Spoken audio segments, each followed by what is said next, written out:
ପାଳଙ୍ଗ ଶାଗ କଳା ଚଣାକୁ ଯଦି ନୂଆ ଉପାୟରେ ବନେଇବେ ତାହେଲେ ନିରାମିଷ ଦିନରେ ଆମିଷ କଥା ଜମା ମନେ ପଡ଼ିବ ନାହିଁ। ଏଇଠି ତରକାରୀ ଦେଖି ଆପଣମାନେ ଅନ୍ଦାଜ ଲଗାଇ ସାରିବେଣି ତରକାରୀ କେତେ ଡେଲିସିୟସ୍ ହେଇଛି ବୋଲି। ଭିଡ଼ିଓକୁ ଶେଷ ପର୍ଯ୍ୟନ୍ତ ଦେଖନ୍ତୁ। ରେସିପି ପସନ୍ଦ ଆସିଲେ ଭିଡ଼ିଓକୁ ଲାଇକ୍ କରନ୍ତୁ, ନିଶ୍ଚୟ ଗୋଟେ ସେୟାର କରନ୍ତୁ। ଚ୍ୟାନେଲରେ ଯଦି ନୂଆ ଅଛନ୍ତି ଏଯାଏଁ ସବସ୍କ୍ରାଇବ୍ କରିନାହାନ୍ତି ତଳେ ଥିବା ବ୍ଲାକ୍ କଲର୍ ସବସ୍କ୍ରାଇବ୍ ବଟନରେ ପ୍ରେସ୍ କରି ପ୍ଲିଜ୍ ଚ୍ୟାନେଲକୁ ସବସ୍କ୍ରାଇବ୍ କରନ୍ତୁ।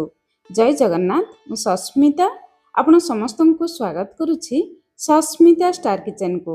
ଚାଲନ୍ତୁ ବନେଇବା ଷ୍ଟାର୍ଟ କରିବା। ପ୍ରଥମେ ଚାଲନ୍ତୁ 100 ଗ୍ରାମ କଳା ଚଣାକୁ ରାତି ସାରା ପାଣିରେ ବତୁରେଇ ଦେବା। ଏଇଠି ଦେଖନ୍ତୁ ରାତି ସାରା ମୁଁ ପାଣିରେ ବତୁରେଇ ଦେଇଥିଲି। ଚଣା ଭଲ ଭାବରେ ବତୁରି ଯାଇଛି। ଚଣା ଭଲ ଭାବରେ ବତୁରି ଗଲେ ତରକାରୀରେ ଖାଇବା ପାଇଁ ଭଲ ଲାଗିବ। ଏବେ ଆମେ କୁକର ନେବା। କୁକରରେ ଚଣାକୁ ଦେବା। ଚଣାରେ ପାଣି ଦେବା। ଚଣାରେ ପାଣି ଦେବା ହେଉଛି ସବୁଠୁ ଇମ୍ପୋର୍ଟାଣ୍ଟ। ଚଣା ବୁଡ଼ିବ, ତା ଉପରକୁ ଅଳ୍ପ ପାଣି, ସେତିକି ପାଣି ଦେବେ। ଅଧିକ ପାଣି ଦେଲେ ଚଣା ବେଶୀ ସିଝିଯିବ, କମ୍ ପାଣି ଦେଲେ ଚଣା ଭଲ ଭାବରେ ସିଝି ପାରିବ ନାହିଁ। ଏବେ ଚଣାକୁ ଦେଖି ସ୍ୱାଦ ଅନୁସାରେ ଲୁଣ ଦେବା, ଅଳ୍ପ ହଳଦୀ ଗୁଣ୍ଡ ଦେବା, 2-3 ଡ୍ରପ୍ ତେଲ ଦେବା। ତେଲ ଦେଲେ କୁକରରେ ହଳଦୀ ଦାଗ ଲାଗିନଥାଏ। ଚଣାକୁ ସିଝେଇବା ସମୟରେ ଗୋଟେ ଚକ୍ର ଫୁଲ, ଛୋଟ ଖଣ୍ଡେ ଡାଲଚିନି, ଗୋଟେ ବଡ଼ ଅଳେଇଚ ଦେବା। ଚଣା ସିଝିଯିବା ପରେ ଚଣାରେ ଗୋଟେ କେମିତି ବାସ୍ନା ଆସେ। ଏସବୁ ଗରମ ମସଲା ଦେଇ ସିଝେଇଲେ ଚଣାରେ ଆଉ ସେଇ ବାସ୍ନା ଆସିବ ନାହିଁ, ବହୁତ ବଢ଼ିଆ ବାସ୍ନା ଆସିବ। ଏବେ ଗ୍ୟାସ୍ ଉପରେ ବସେଇ ହାଇ ଫ୍ଲେମ୍ରେ ଗୋଟେ ହୁଇସିଲ୍ ଦେବା। ତାପରେ ଲୋ ଫ୍ଲେମ୍ରେ 3ଟି ହୁଇସିଲ୍ ଦେଇ ବାହାରକୁ ବାହାର କରି ଆଣିବା। ଚଣା ସହିତ ଆଜିର ତରକାରୀ ପାଇଁ ବେଶ କିଛି ପାଳଙ୍ଗ ଶାଗ ଦରକାର। ଏଇଠି ପାଖାପାଖି 500 ଗ୍ରାମର ଶାଗ ମୁଁ ନେଇଛି। ପ୍ରଥମେ ଚେରକୁ କାଟି ବାଦ କରିବା, ତାପରେ ଶାଗକୁ ବାଛି ନେବା। ଶାଗ ଭିତରେ ଥିବା ପଚା ପତ୍ର, ଅନାବନା ଘାସ ଗୁଡ଼ିକୁ ବାହାର କରିବା। ଶାଗର ନାଡ଼ ଯଦି ଟାଣ ଥିବ ନାଡ଼କୁ ବାଦ ଦେଇ କେବଳ ଶାଗ ନେଇପାରିବେ। ଏଇ ନାଡ଼ କଷି ଅଛି, ସେଥିପାଇଁ ନାଡ଼ ସହିତ ମୁଁ ଶାଗକୁ ନେଲି। ତାପରେ ଅଧିକ ପାଣିରେ ଶାଗକୁ ଘଷି ଘଷି ଧୋଇବା। ଶାଗରେ ଥିବା ମାଟି କାଦୁଅ ବାହାରିଯିବ। ତାପରେ ଗୋଟେ ଜାଲିରେ ଛାଣିକି ରଖିବା।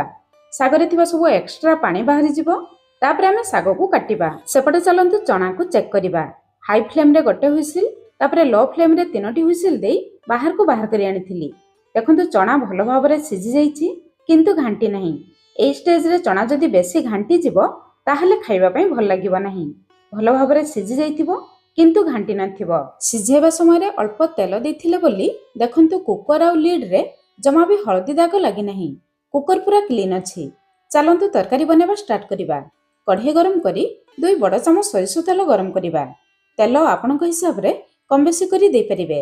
ତେଲ ଗରମ ହେଇଯିବା ପରେ 2ଟି ଗୁଜୁରାତି, ଛୋଟ ଖଣ୍ଡେ ଡାଲଚିନି, 3-4ଟି ଲବଙ୍ଗ, 8-10ଟି ଗୋଲମରିଚ, ଅଧା ଛୋଟ ଚାମଚ ଜିରା ଦେବା। ଆପଣମାନଙ୍କ ପାଖରେ ଯେତିକି ଗରମ ମସଲା ଥିବ ତେଲରେ ଦେଇପାରିବେ। 1ରୁ 2ଟି ତେଜପତ୍ର, 3-4 ପିଞ୍ଚ ହିଙ୍ଗୁ ଦେବା। ପାଳଙ୍ଗ ଶାଗ ଟିକେ ଗ୍ୟାସ୍ କରେ। ହିଙ୍ଗୁ ଦେଲେ ଶାଗ ବହୁ ଜଲ୍ଦି ହଜମ ହେଇଯିବ। ଗରମ ମସଲା ତେଲରେ ଫୁଟିଯିବା ପରେ ଗୋଟେ ବଡ଼ ସାଇଜ୍ର ପିଆଜ ଦେବା। ପିଆଜ ଟିକେ ଅଧିକ ଦେବେ। ଗ୍ୟାସ୍ର ଫ୍ଲେମ୍ ଲୋ ମିଡ଼ିୟମ୍ ରଖି ପିଆଜକୁ ହାଲକା ଲାଲ କଲର୍ ହେଲା ପର୍ଯ୍ୟନ୍ତ ଭାଜିବା। ପିଆଜ ଭାଜିବା ଭିତରେ ସେପଟେ ଚାଲନ୍ତୁ ତରକାରୀ ପାଇଁ ମସଲା ବନେଇବା। ଏବେ ଆମେ ଗ୍ୟାସ୍ର ଫ୍ଲେମ୍ ପୁରା ଲୋ ରଖିବା। ମସଲା ପାଇଁ ହେମଦସ୍ତା ନେବା। 12ରୁ 14ଟି ରସୁଣ, 1 ଇଞ୍ଚର ଅଦା, ରାଗ ପାଇଁ 2ଟି କଞ୍ଚା ଲଙ୍କା ଦେବା। ସବୁବେଳେ ତରକାରୀରେ ଅଦା କମ୍ ଦେବେ, ରସୁଣ ଅଧିକ ଦେବେ, ତାହେଲେ ତରକାରୀର ଟେଷ୍ଟ ବହୁତ ବଢ଼ିଆ ଆସିବ।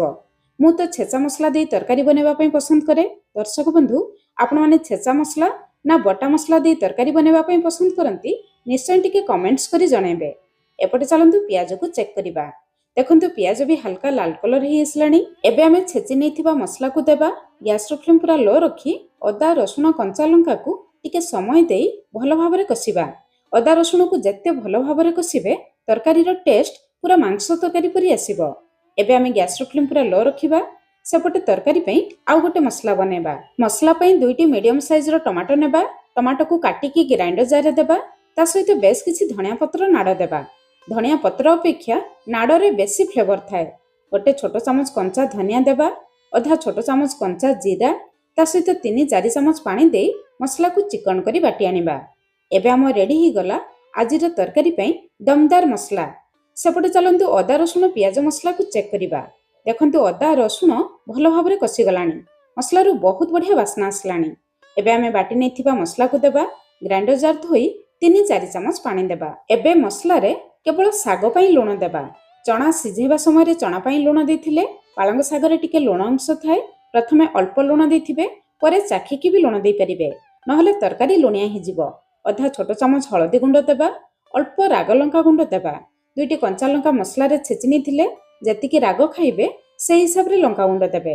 तरकारी रे भलो कलर पई गोटे छोट चामच काश्मीरी लंका गुंड देबा। जदि आपण माने टमाटो मसला बाटिबा समय रे कंचा धनिया आ जीरा देन थिबे एई मसला सहित गोटे चामच लेखाएं गुंड मसला दे परिबे।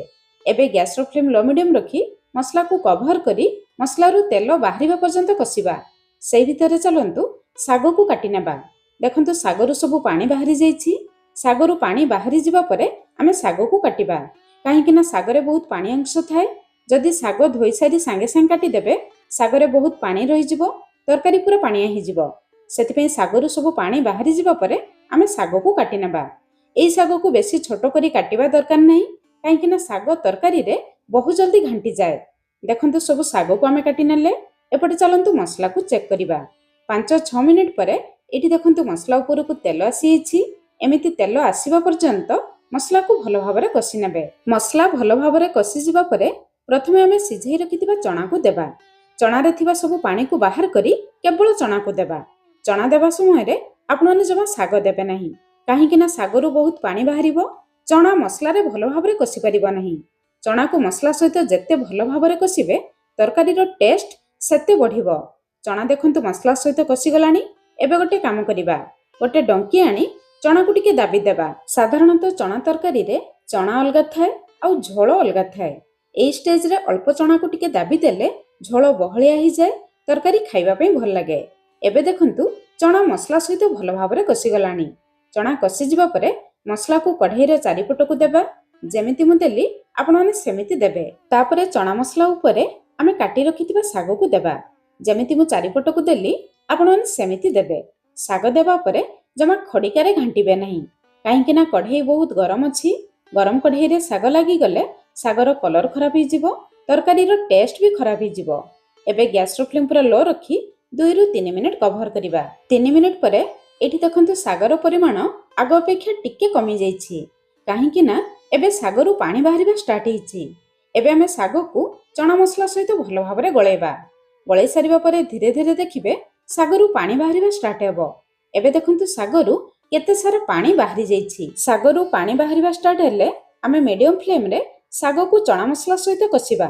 सागरे थिबा एई कंचा पानी सुखी गले सागर कंचा बासना चली जिवो, तरकारी रे खाइबा पई भल लागिवो। एबे देखंतु साग चना मसला सहित भलो भाबरे कसी गलानी।